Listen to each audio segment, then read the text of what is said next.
Did you feel any nervousness at the start of you joining an established group of how much can I write in here and but leave them their space? You want to fit in to begin and then take it on a journey? Yeah, totally.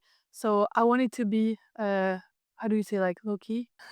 But they always, since the beginning, they always listen to my opinions. And that was really important to me to feel that my opinion counted. I love the particular moment where you do like a hummed. Yeah, How did that moment come about? Because it's such a great personality full thing to have in there. it's not me at all. I What? think, Novelists have been impressing with their music for several years now, but they went through a bit of a new era a year and a half ago with the addition of their latest singer called Camille. Now, I've noticed that since that time, their singles and their EPs and their audience has grown as a result over that period. And I think it is in large part because of this new addition to the band, the new sounds they can put together, and the new possibilities that they have. So I'm delighted to have the chance here today to talk to Camille from Novelists as they're on tour with Tesseract around the UK. Now, welcome. Thank you very much for your time. thank you for having me. Normally I say welcome because I'm online in my studio. I'm welcoming you I'm to a venue welcoming I'm you. not even from. Yes, thank you very much. Now, I was wondering, having been in the band for a year and a half now, and I think your sound, your voice fit in immediately, but even more so now with the recent songs. It feels like it's really come together in a great way. Have you yourself noticed a difference in how you gel with their music or write with them from when you first joined to where you are now? Yeah, definitely. I also improved, like my singing level have improved since the first show till now. I think I did like 100 shows in a year and a half. That was a lot. So yeah, I improved that, and also when I joined the band, so they already started creating new songs. Mm, So I just add to the creation process. yes. And now with this new album, we started from scratch everything. So yeah, of course my voice fits better now in the new songs than the old one. So when you're writing with them now, are you sometimes starting with a melody that you come up with and then they shape around it? Or is it still a similar process of they might start with some guitar bits and pieces and you find your way through it, but maybe earlier in the process? Yeah, it's always like the instrumental part first, and then I add the melody. And usually I just go on the studio with them, which is yeah, I don't know, maybe it was all summer. During whole summer, we were doing studio recording, and they just put the instrumental part, and I just improvise stuff. And when they find something interesting, they tell me, okay, this we're gonna put it here, and then you add something more. So that's how we did for these new songs. But we were thinking that maybe it might be a good idea to start with just a melody first, and then add some guitars and instrumental parts. But it's not the usual way we do. Right. But we really want to do this way. Because I was thinking of a song like Okapi, where actually the vocal is the start. So I wonder if Yeah. maybe you might have hummed something like that and then they constructed of it. But did you have the melody that you added in the music and then thought, let's begin with that afterwards? How did that come about? Yeah, no, actually, it was really only the instrumental part, and then I just, like I said, improvising melodies, and we find a cool melody that can be the like in front. But no, usually I don't start with a melody before. Okay. Did you feel any nervousness at the start of you joining an established group of how much can I write in here and but leave them their space? You want to fit in to begin and then take it on a journey? Yeah, totally. So I wanted to be, how do you say, like low key? Uh, um, but they always, since the beginning, they always listen to my opinions, and that was really important to me to feel that my opinion counted. Hmm. Uh, and now I have more. How can I say, not power, but I have, my opinion is worth more, no, worthy. Sure, yeah. Yeah, Worthy. yeah, than before. But since the beginning, they were really listening to me, and that was really important to me. Well, that's great. Yeah. I was thinking about that in terms of like that first music video. you had like choreographed dancing and all sorts.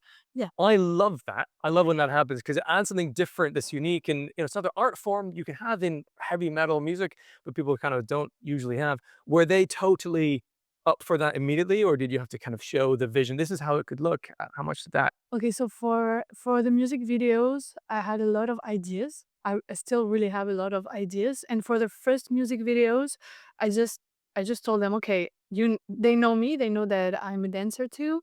And I said, okay, I have friends like that could be so cool to add dancers in metal band that you cannot really see it often. And they told me, yeah, okay, we would just trust you. They trusted me actually. They were like, if this is you, part of you, then let just put it in the music videos. And for the last music videos, they just completely gave me the power for deciding everything. So Wow. they just told me, okay, you can do this. We don't You want, tell us. yeah, we don't want to think about new music videos. I think I also have like the freshness of new member. I have ideas. I'm still motivating. It's been like 10 years that they are doing music videos. Like it's hard to find new ideas, Yeah, yeah. and I just proposed things and they told me, "Okay, do whatever you want." Well, it's absolutely working. It's so cool. And there was another moment that I really enjoyed. Your song "Coda" is phenomenal. That's I've like a lot of novelist movies, but that one in particular is fantastic. And I love the particular moment where you do like a hummed. Yeah. Was that something that you improvised as you were recording or trying to find a melody? How did that moment come about? Because it's such a great personality-full thing to have in there. It's not me at all. What? I think it was well, it's me singing it, of course, right? Right. So I'm doing like a chest, it's like this chest, and Amel just took the end of this and he put it at this Oh, place. And he said, okay. okay, that could be great to take off all the instrumental part and just put this sound. And so that's and during the music video, we did a really focus on this part Mm-mm. because we thought it was interesting. Yeah, you do the whole like kind of nod. Yeah, I exactly. think that Yeah, yeah, yeah. that's cool. And another vocal moment that I enjoy is the bra-ta-ta-ta. What how did that come about? What inspired that particular moment? Because then it's another one where everything kind of stops and you just go like, "This is my moment." Exactly. That was a funny moment. We were in studio with Nico, the bassist, and we were looking for something catchy we can use. So we were thinking about a lot of stupid things. And Nico said, "Oh, why not ratata?" And I said, "Oh yeah, yeah, yeah, let's do this." And at the end, he said, "Maybe not do this." And we all say, "Yeah, yeah, let's do this." And now people like all night, every night, they are like singing the ratata. I was gonna add, I'm sure the whole crowd is gonna be Yeah, yeah, shouting yeah. that one. I know that. That's very cool. Now you released the song "Coda" along with KO as a sort of double single. Yes. I was wondering, because Coda has a music video to it, did KO get a little bit sort of overlooked by it? And what was the meaning behind 2 of them at the same time? What was the purpose there? We just wanted to give people more song, but yeah, we wanted to release KO because it's one of our favorite song of the album. And but it's not strong enough to do a music video on this one. But we shot like 4 or 5 music videos for this album, so we couldn't do all the songs. It all takes time Yeah, and money, you exactly. can't So do we had to choose, and we wanted to release it with the first song. Also because Coda is really like hard, important music, and maybe Novelist fan will be disappointed with the lack of emotion of Coda because it's really energetic. It's like Sure. a party time stuff, but KO is really emotional and the lyrics are also important. So yeah, we wanted to show both. Like, okay, this is the first release for the new album, Mm. but you're gonna be Don't worry, we also have yeah, this. yeah, you're gonna be satisfied. Right. Like, What's going on with this? There's clearly some kind of story arc to this. I mean, there's what looks like a Stranger Things sort of big scary spider shape thing. You've got the sort of metallic suit that you have in All or Nothing, all for All for nothing. Yeah. Nothing, and I'm assuming the red hair is somehow linked. When I was, what is the story arc? And what's with the red hair? What does that all mean? Actually, I would we just wanted to have like a common point in every music video, and we thought that the wig with a pink hair, because Oh, it was actually pink? yeah, Okay. it's pink. Yeah, it's not All black, right. but it's like pink red hair.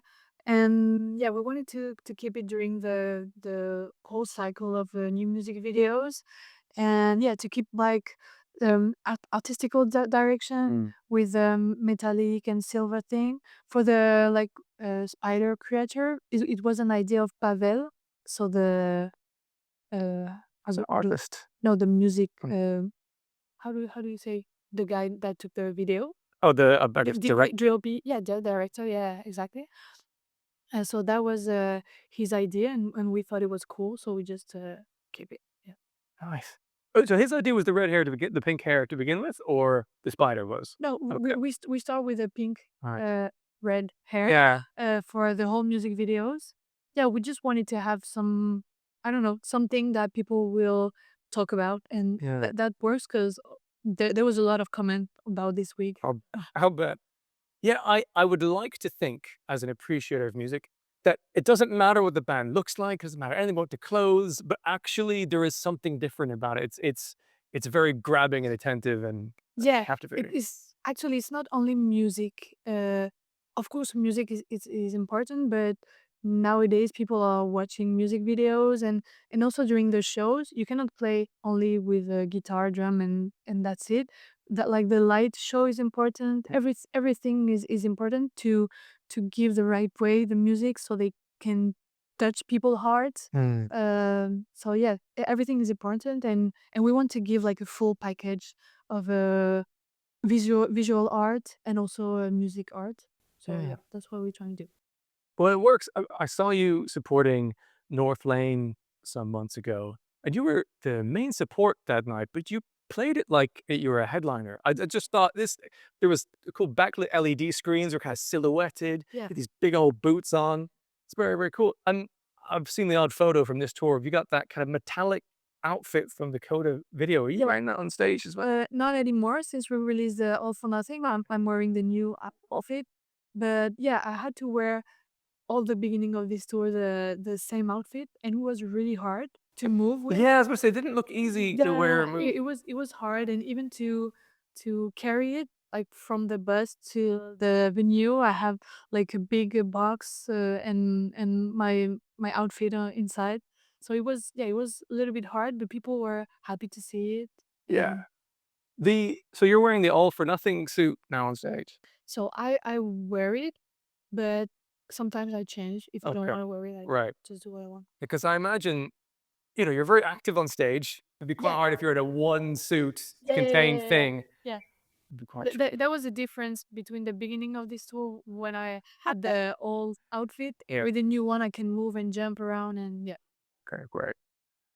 I've seen a couple of interviews of you before, so I know your original inspirations vocally, but who are the people in the scene right now that you looked up to as a vocalist that you're trying to kind of emulate or learn from? Um, so there is this girl saxophonist for Bill Murray. Yes, Gabby Rose. Yeah, for her clean parts. I think she sings so well, so good. So yeah, she really inspires me. And of course, for the scream, I would say like Poppy or Courtney from Spirit Box. They have heavy screams. And actually, I for screams, I just scream as I can. Like I don't know how to inspire from people. I'm just like supporting, and I'm happy to see that there is so many women screaming and singing on stage. Yeah, I think some of them are the better ones in the scene right now. Like Courtney LaPlante's vocals, they're so full. That scream vocal is amazing and just dynamic. She can do lots of Yeah, different ones. And then Poppy is the most unhinged, like raw scream I think I've yeah, ever heard. But no, yours is great. I was surprised, I suppose, in a way, seeing your set last year. Like just how heavy the first like half of the set was. It was pretty much every song that has some screaming in it. It's like, yeah. well, was that because in some way you were the opening band was 1056, you were incredibly happy. You're like, let's bridge the gap from then. So we started the first song of our set just after 10:56 with a really soft song, because to be honest, we cannot cannot That much. yeah, we cannot match the heaviness of 1056. So we just didn't want to compete. Just okay, we arrived. It's gonna be really soft, and then we start harder. But yeah, it was a cool set. Yeah, it's very cool. Did you or do you get much chance to learn from other, vocalists or musicians when you're on tour? The things you learned from North Lane or from Yeah, 1056 on that tour? I always ask like the headliner singer what's their secrets. Mm. Or how do they warm up before shows, or what the gear they are using, microphone or in ear, because it's for me this is really new, the in ear system. Right. Like it's I find it hard to sing with in ear system because it's not natural. Like you cannot hear your voice going out and then it's going inside the ear. Like it's a little bit strange to control it. Is there a little delay to it because it has to. No, it's not a delay. It's just that when you talk, there is the acoustic vibration of your chest, and then you hear the voice, like the sound going out. Yeah. But with the in-ear system, it's never going out. It's directly in your ear. Right. Yeah, it's a little bit strange. I'm still trying to figure it out Oh, how to. Some singers are using the molded in-ear. Some are using like shitty in-ear systems. So I still I still don't know. I might get molded to see the difference. sure. But yeah. Fine. I noticed, you'd said that the rest of the band, they've been touring in this band for a very long time, and you were coming in being more excited, like, "Look at this venue, look at this place, amazing." Yeah, yeah. A year and a half on, are you still feeling that way, or is it starting to feel a bit more normal or kind of, less exciting in any way? Or are you able to still hold on to this as a fresh kinda. I still want to hold on, but we did the Europe 3 times. So to be honest, this tour and it's winter, and I'm Yeah. from south of France, so I'm really not in a good shape. But yeah, we did Athens and Roma post tour, Okay, nice. and we walked I think 30,000 steps a day Oh, visiting all the cities. So yeah, I'm always trying to see everything, to see the venues and be excited and be happy because I know that this is a chance. We are lucky to be here and do what we love to do. So yeah, we I'm trying to be positive uh always. and you mentioned there that you went from not having done so many gigs so often to doing, like, 100 gigs kind of in a row. Did it take a little time after first few days? Was that difficult and then you found a rhythm? How have you been able to sustain this whole process every day for so many dates? I try to sleep a lot. I try to drink water and I take vitamins every day because I don't want to be sick. At the beginning of this tour, all so we are not in the same bus with Tesseract and the Omnific. We are in another bus, and all the bus were sick, like almost COVID or like something really hard. And I was putting a mask and I was trying to avoid the disease, and I'm still there. Worked. Yeah, all our bus is Nailed it. still yeah, cool. Well done. Yeah, because certainly as a singer, that's gonna affect the way you sing entirely. You could probably you could hit notes if because your pitch would work, but it wouldn't start from the point that you expect the note to be, and you have Yeah. to adjust. This is my biggest fear, to be honest, to be sick during tour. It's like you cannot do anything. If you're a guitarist, you can still play even if you're sick, but if you have like a big flu or something, Yeah. it's not gonna make it. Yeah, that is very tricky. Yeah. One thing I remember from an interview you did before about when you were, uh, told you were looking to join the band, a year and a half ago. I think you said you were worried that they were gonna call and ask, to start a new, like, kind of Paramore-like band. Yeah. Why was that? Is there a particular kind of music you did not want to do, or what was the concern there? No, no, no. It's just because I decided, okay, now I really want to do music, my everyday job. So I started my solo project. It was like a French, maybe pop music, not any scream, nothing. And I didn't want to go in new other projects Hmm. from the beginning. Right. Yeah. So when Nico, the bassist, asked me, I want to propose you something, I was like, if he wants to do a rock band, I don't know if I want to do it. And then actually he asked me for a novelist, so I was like, what? I just don't even didn't even think about being novelist singer. So it was like a big surprise. Even though you'd done some vocal bits and pieces of them in the studio before. Yeah, yeah. I just didn't think about this at all. So Okay, yeah, I was curious whether it was a particular kind of band you would do. It's like, I just want to start from scratch. Like that's a yeah, whole yeah, yeah, yeah, whole thing. yeah, yeah. Oh, cool. Nice. Now, what are you enjoying in terms of modern day metal or rock today? Do you plug yourself into what's happening in new bands, or is it only really what you hear on tour? How much are you getting influenced by other bands in the world? Yeah, I'm trying to watch all new music videos from the scene, from the metalcore scene. Trying to listen to the Spotify playlists also, and I I always want to do something new. I don't want to copy. I really want to do something original, something that is different, something that people will maybe dislike. Because if people are not happy with what you do because it's not the same as before, Yeah. then it's a win. Because even if you do the same as before, Yeah, then it'll be like, oh, it's just the same as before. exactly. Yeah, You can't win. I really want to do something different every time. We did this album. I can't wait for you to listen to it. It's really different, and I'm thinking about the next album, and I'm like, how are you gonna do to do something different? But I'm sure we're gonna find. That's a good problem to have, yes. Yeah, If you feel at the end of it, this was surely the best we could do, yeah, it's like, okay, yeah, what next? You can exactly. always keep challenging yourself. Have you found, 'cause no matter who you are, or what, even if your voice was identical to the previous singer, Yeah, there'll be people going, it's not the same, new yeah, singer, no one can get on board. yeah. I have to imagine that at the stage we're at now, there's a lot less of that kind of conversation. Yeah. People are going like, this is great. What is your sense of the audience now in front of you? Does that feel like the case? People since the beginning, people that come to the show, they are all happy to be here. They are all supportive, and I never saw anyone telling me bad things. But yeah, of course, behind the screen, it's easier to see bad comments. But Sure. yeah, That's the internet. yeah, Internet can be ignored. yeah, Um, I've noticed, I mean, you have an incredible voice, especially with the kind of the cleans and the runs and things. And then there's great videos of you doing that live on Instagram. But as the person creating those moments, are you able to look at your vocal performances and go like, yeah, that was great, that killed it? Or are you always going, I could do better? I'm never satisfied with the videos that I'm watching.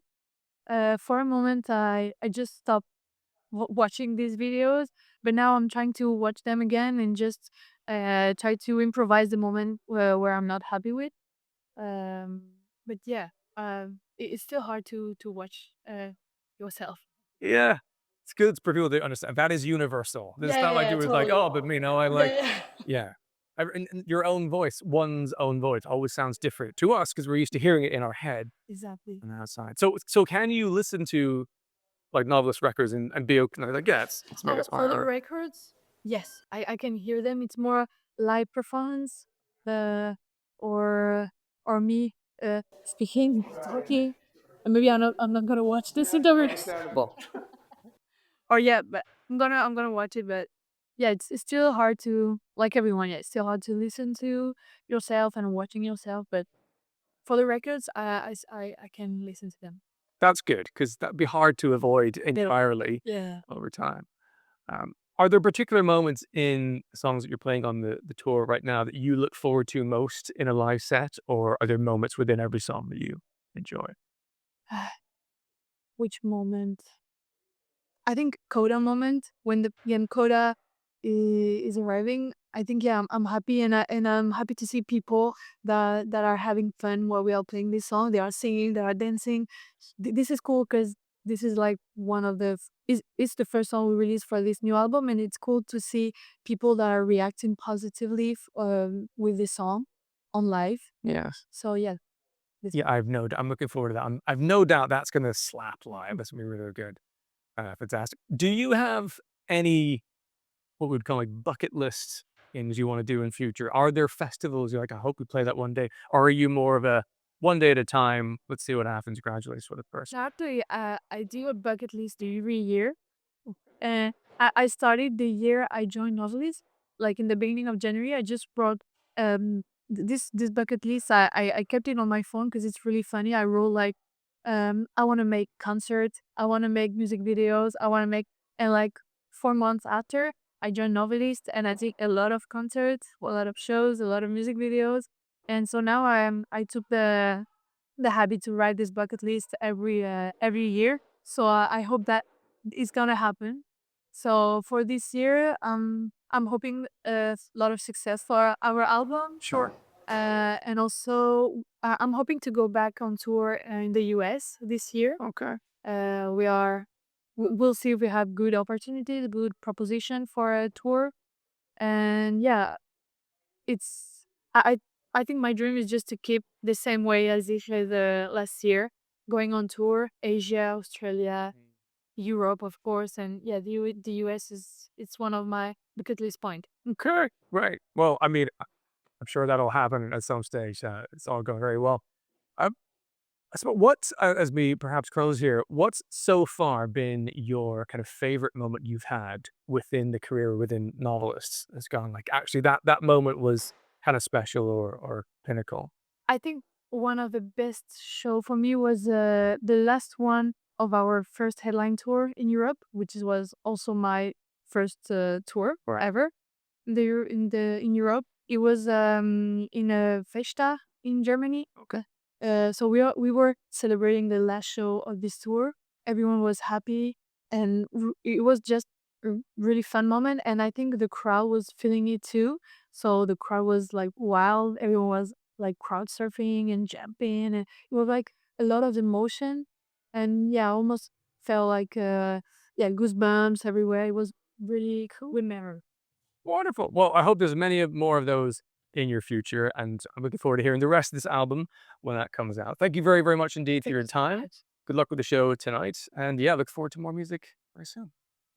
Well, I thoroughly enjoyed that conversation there with Camille Contréras from Novelists before their gig with Tesseract in Brighton. Now, I used a touch of AI on the audio recording of that because there was tons of background noise with other bands getting ready for their sound checks. We were right next to the main venue and sound was very disturbing at times. So I'd love to know in the comments if you noticed any of that or what you thought of the sound of that audio, because I try to make it as good a recording as possible, make it as easy to listen to as possible without a bunch of banging noises and the rest, but trying to find a good balance there. So let me know in the comments what you thought of that in particular, and I can learn from that for future venues that might have some loud noises and maybe adjust. We'll see.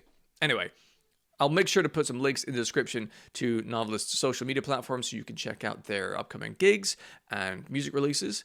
And also make sure you're subscribed to this podcast if you haven't already yet. There's more interviews coming very soon. Thank you for checking this one out. Hopefully catch you in another episode very soon.